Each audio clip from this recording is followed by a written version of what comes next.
This video will explain how to use the Analyzer tab of the Cyber 2.0 Shadow. The Analyzer tab acts as an advanced inventory that displays all the applications and processes from all the network computers. The information relating to each application is analyzed by the central server in comparison to internet databases. Once the analysis is complete, it is added to this table. The table is divided into 8 columns. The first displays which server an application is running on.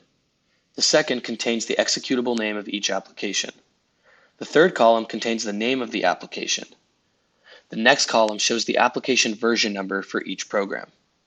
The fifth column lists the name of the computer on which the application is running.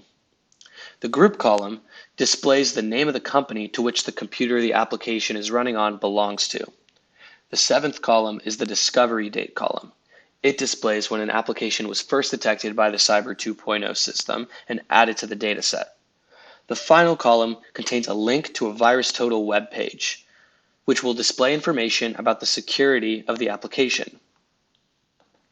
Some applications will be highlighted based on color, which can be found on the status page of the Shadow.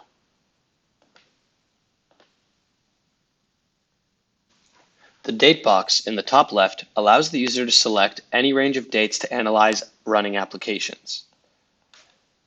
On the right side, there is a search bar that can be used to search for any specific application.